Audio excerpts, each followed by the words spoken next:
अगर आपको menstrual irregularity है यानी पीरियड्स आपके रेगुलर टाइम इंटरवल पे नहीं आते, बहुत समय से नहीं आए हैं और उसके बाद आप चेकअप के लिए गए हैं, आपको यूएसजी यानी सोनोग्राफी के लिए कहा गया और आपके ओवरीज में सिस्ट बताए गए हैं, ऐसा कहा गया है कि उसमें सिस्ट प्रेजेंट है, तो ये डायग्नोसिस लिटरली गलत हो सकता है क्योंकि 56 इंटरनेशनल ऑर्गेनाइजेशन मेडिकल ऑर्गेनाइजेशंस ने मिलकर पीसीओएस टर्म यानी पॉलीसिस्टिक ओवेरियन सिंड्रोम टर्म को कन्वर्ट कर दिया है पीएमओएस में यानी पॉलीएंडोक्राइन मेटाबॉलिक ओवेरियन सिंड्रोम। तो आज हम इस वीडियो में देखेंगे कि ये चेंज क्यों नेसेसरी था, किस लिए किया गया है पीसीओएस का टर्म चेंज पीएमओएस में, क्या प्रॉब्लम होती है इसमें, क्या सिम्टम्स रहते हैं, होम्योपैथी के थ्रू आप कैसे रिलीफ पा सकते हैं इस प्रॉब्लम में, क्या लाइफस्टाइल मॉडिफिकेशंस करने जरूरी हैं और कुछ मिथ पीसीओएस और पीएमओएस के अराउंड। तो मैं डॉक्टर शरद उनियाल स्वागत करता हूँ आपका होम्यो मित्र चैनल पर।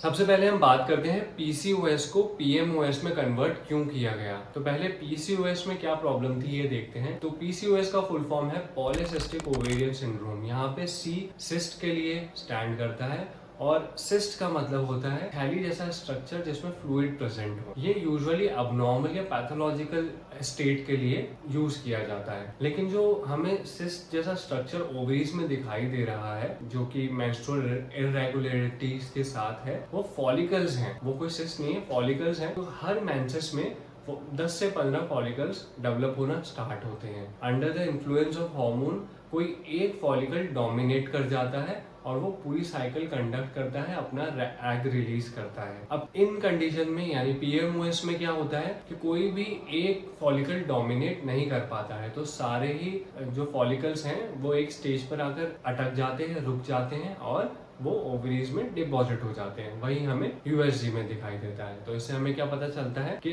सिस्ट एक पैथोलॉजिकल स्ट्रक्चर है, वो नहीं बना है, ये फॉलिकल्स ही हैं जो यहाँ डिपॉजिट हुए हैं और अदर हॉर्मोन्स का इन्फ्लुएंस भी यहाँ पे है जो कि इस स्टेज को या फिर इस कंडीशन को होने में प्रमोट कर रहा है। इससे पता चलता है मल्टीपल हॉर्मोन्स। तो आया पहला टर्म पीएमओएस का पॉलीएंडोक्राइन के मल्टीपल हॉर्मोन्स जैसे कि इंसुलिन, थायराइड, एड्रेनलिन, ये सारे जो हार्मोन्स है इनका इन्फ्लुएंस भी पड़ता है जिसकी वजह से साइकिल्स डिस्टर्ब होती है। Second term metabolic. तो मेटाबॉलिक कैसे काम में आया कि इंसुलिन अगर गड़बड़ होगा तो इंसुलिन रेजिस्टेंट बहुत देखा जाता है कॉमनली पीएमओएस पेशेंट्स में। नेक अराउंड ब्लैकिश लाइन रहती है, वेट बहुत जल्दी बढ़ता है, ब्लड शुगर लेवल हाई रहता है, डायबिटीज के चांसेस बढ़ जाते हैं, डिस्लिपिडीमिया हो सकता है क्योंकि फैट की भी जो मेटाबॉलिज्म है वो डिस्टर्ब हो रही है, वो कोलेस्ट्रॉल के बढ़ने या फिर एलडीएल के बढ़ने में दिखाई दे सकती है, फैटी लिवर के चांसेस बढ़ जाते हैं। यहाँ से आया term metabolic. Ovarian obviously problem है ही कि मेंसेस टाइम पर नहीं आ रहे हैं, इन मेंसेस के डिस्टर्बेंस की वजह से फर्टिलिटी में भी प्रॉब्लम आ सकती है। तो ये सारे कारण हैं जिसकी वजह से पीसीओएस को पीएमओएस में कन्वर्ट किया गया है। अब बात करते हैं कॉमनली क्या प्रेजेंटिंग सिम्टम रहते हैं पीएमओएस पेशेंट के। तो फर्स्टली इरेगुलर मेंसेस की जो साइकिल होती है वो रेगुलर नहीं होती, यूजुअली 40 डेज प्लस का टाइम लग जाता है दो कॉन्जिक्यूटिव पीरियड्स के बीच में। कुछ केसेस में एमेनोरिया होता है यानी बहुत लंबे समय तक मेंसेस आए ही नहीं है। बहुत रेयर केसेस होते हैं जिनमें एक्सेसिव ब्लीडिंग या फिर बहुत जल्दी मेंसेस आ जाते हैं, मेनोरेजिया कह सकते हैं जिसे, ये बहुत कम देखने को मिलता है। इसके अलावा फैट बढ़ना, वेट बहुत जल्दी से बढ़ना, फेशियल हेयर हिर्सुटिज्म कहते हैं जिसे, वो देखा जा सकता है। एक्ने बहुत ज्यादा हो सकते हैं और अगर ये ज्यादा ही सीवियर हो जाए कंडीशन, हार्मोन्स बिल्कुल डिसबैलेंस हो जाए तो ब्लड शुगर बढ़ना यानी डायबिटीज की प्रॉब्लम भी हो सकती है, फैटी लिवर देखने को मिल सकता है, गैस वगैरह ब्लोटिंग की प्रॉब्लम रह सकती है और इवेंचुअली ये हमको रिपोर्ट्स में लिपिड प्रोफाइल खराब होना जैसे कि कोलेस्ट्रॉल बढ़ना, ट्राइग्लिसराइड का अमाउंट बढ़ना, ये भी दिखाई दे सकता है। अब इंसुलिन रेजिस्टेंट टर्म का हम इतनी बार यूज कर चुके हैं तो एक बार ब्रीफली इसे समझ लेते हैं। तो इंसुलिन का रेगुलर फंक्शन क्या होता है, इंसुलिन सेल्स के पास जाता है, सेल्स रिसेप्ट करते हैं इंसुलिन को और ब्लड शुगर को अपने अंदर ले लेते हैं, सेल्स अपने अंदर ले लेते हैं। इससे क्या होता है, ब्लड शुगर कम हो जाता है, सेल्स के अंदर शुगर पहुंच जाता है और वो जो भी फंक्शनिंग कंडक्ट करनी होती है सेल्स को, उसके लिए एनर्जी उनको मिल जाती है। इंसुलिन रेजिस्टेंस में क्या होता है कि इंसुलिन जाके बैठता तो है सेल्स के ऊपर, लेकिन सेल्स एक्टिवेट नहीं होते या फिर सेल्स शुगर अपने अंदर नहीं लेते। इसकी वजह से बॉडी इंसुलिन ज्यादा प्रोड्यूस करती है, इसके कंपनसेशन में कि इंसुलिन नहीं वर्क कर पा रहा है, इसलिए इंसुलिन ज्यादा प्रोड्यूस होता है। इससे अदर चीजें तो होती ही हैं, लेकिन अभी अगर हम सिर्फ ओवरी से रिलेटेड बात करें तो ये एक्सेसिव इंसुलिन ओवरीज को जाके इम्पैक्ट करता है और ओवरीज को स्टिमुलस मिलता है कि और एंड्रोजन बनाओ। एंड्रोजन यानी मेल हार्मोन। इन एंड्रोजन की वजह से क्या होता है, जो फॉलिकल्स की साइकिल है जिसमें एक फॉलिकल डोमिनेट होके एग रिलीज करके पूरा मेंसेस कंडक्ट करवाए, वो नहीं हो पाता है और सारे फॉलिकल्स डोरमेंट स्टेज में ही रह जाते हैं। तो ओव्यूलेशन नहीं होता है, तो मेंसेस नहीं आते और इनफर्टिलिटी के चांसेस भी बन सकते हैं। सेकंड फैक्टर क्या हो जाता है कि ज्यादा एंड्रोजन बनने की वजह से ऑयल ग्लैंड्स जो हैं फेस की वो ज्यादा एक्टिव हो जाती हैं, एक्ने बनने लगते हैं। एंड्रोजन मेल हार्मोन है, मेल हार्मोन ज्यादा बनने की वजह से फेशियल हेयर ज्यादा बनने लगते हैं, हेयर लॉस होने लगता है, जो पार्टीशन है वहां पर वो वाइड होने लगता है क्योंकि हेयर लॉस ज्यादा है, और in the end fat deposition भी ज्यादा होने लगता है। लेकिन इसका मतलब ये नहीं है कि लीन जो गर्ल्स हैं जिनका पेट ज्यादा नहीं है वहां पर पीएमओएस नहीं हो सकता है। जो पास्ट टर्म है वो है लीन पीसीओएस। तो जो ऐसी फीमेल्स हैं जिनका वेट कम है और मेंस्ट्रुअल इरेगुलरिटी है, वहां पे भी हमें पीसीओएस या पीएमओएस देखने को मिल सकता है। अब ऐसी 3 चीजें जो आपको पीएमओएस में नहीं करनी है, तो शुगर एंड कोल्ड ड्रिंक्स से दूर रहना है। एक कोल्ड ड्रिंक की बॉटल में अप्रोक्सीमेटली 8 to 10 स्पून शुगर होता है, उसे अवॉइड करना है आपको। सेकंड, मैदा नहीं लेना है, तो बिस्किट्स, ब्रेड्स, नूडल्स, मतलब आप ये मान लीजिए आउटसाइड फूड को ज्यादा से ज्यादा अवॉइड करना है। और इंडिया जैसी जगह में जहाँ पे खाने के ऑप्शंस इतने ज्यादा हैं, ये मोस्ट कॉमनली इग्नोर किया जाता है। एंड थर्ड, प्लास्टिक यूजेज, यानी गर्म चीजें अगर प्लास्टिक में रखें, रात के समय रखकर सो जाएं, जो हम सुबह कंज्यूम करेंगे, या फिर माइक्रोवेव में प्लास्टिक जो यूज होता है यूटेंसिल, उसमें सामान गर्म करें, तो उससे बिस्फेनॉल ए एक प्रोडक्ट होता है जो प्लास्टिक में प्रेजेंट होता है, वो एंडोक्राइन डिस्रप्टर होता है, यानी एंडोक्राइन ग्लैंड्स की एक्टिविटी को डिसरप्ट करता है। तो अगर कोई एंडोक्राइन प्रॉब्लम्स से, जैसे कि हम देख ही रहे हैं पीएमओएस में इतने सारे हार्मोन्स डिसरेगुलेट हो रहे हैं, इस वजह से प्लास्टिक यूजेज, प्लास्टिक में खाना गर्म करना या गर्म खाने को प्लास्टिक में स्टोर करने से बचें और उसको कंज्यूम ना करें। लो ग्लाइसेमिक फूड इनटेक करना चाहिए, जो कि आपका शुगर, जो ब्लड शुगर लेवल है वो एकदम से स्पाइक अप ना करे। तो मैदा बिल्कुल बंद करना पड़ेगा, फास्ट फूड नहीं ले सकते हैं।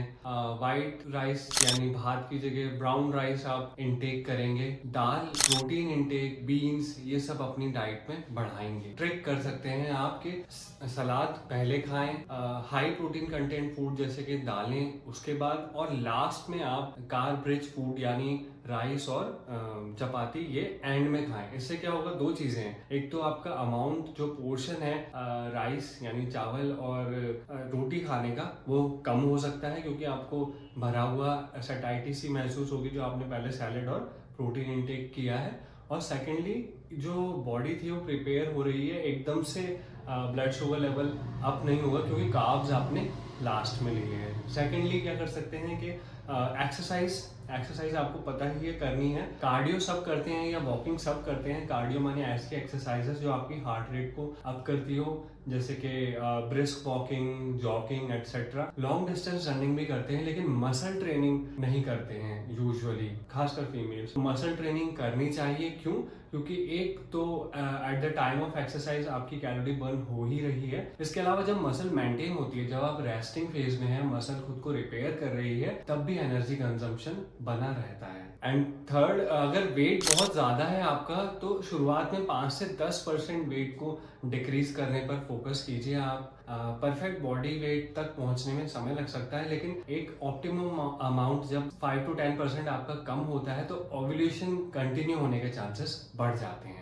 तो 2018 में एक पायलट स्टडी हुई थी होम्योपैथिक एंड प्लेसिबो के इफेक्ट के सेपरेशन में। तो जो प्लेसिबो कंटेन या इनटेक कर रही थी फीमेल्स, उनमें कोई चेंजेस नहीं आए उन फीमेल्स में, और 60% ऑफ फीमेल्स जिन्होंने lifestyle changes plus homeopathic treatment लिया था, उनमें से 60% फीमेल्स रिलीव थी उनके सिम्टम्स से। अब बात करते हैं होम्योपैथिक मेडिसिन की, किसी भी तरह की दवा लेने से पहले मैं कहना चाहूंगा दोस्तों, किसी कुशल चिकित्सक से सलाह जरूर लें। सबसे पहली मेडिसिन है सीपिया। तो सीपिया के सिम्टम्स क्या होते हैं? फीमेल को एब्डोमेन में हैवीनेस महसूस होती है। ऑब्वियसली मेंस्ट्रुअल इरेगुलरिटीज के साथ फीमेल को हैवीनेस महसूस होती है एब्डोमेन में। ऐसा लगता है जितने भी ऑर्गन्स हैं वो नीचे की तरफ आ रहे हैं। बहुत लेट होते हैं, जब बहुत लेट होते हैं तो ब्लीडिंग भी बहुत कम रहती है। दिखने में फीमेल लीन थिन होती है, काफी वीक रहती है। फेस पर ब्राउनिश पिगमेंटेशन दिख सकता है और नोज के अराउंड आपको पिगमेंटेशन